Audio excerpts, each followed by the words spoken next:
Hi, this is how you put the JBL Live 680NC into pairing mode to be able to connect the headphones to a new phone, computer or other device. If it is the first time you are turning the headphones on, they automatically enter pairing mode, something that is then indicated both by a voice saying pairing, as well as that the little LED light next to the on-off button starts blinking blue. If this is not the case, you can then instead initiate pairing mode by yourself by pushing the on-off button downwards and holding it there for about 2 to 3 seconds, whereupon the voice then goes pairing and the LED light starts blinking blue.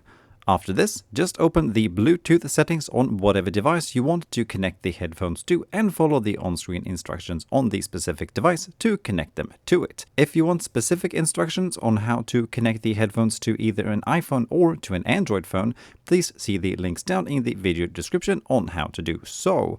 Also, if you want to make a device forget the headphones so that they don't automatically connect to the device every time you turn them on, this is done through the device's own Bluetooth settings, where you need to select the headphones and then choose to forget them.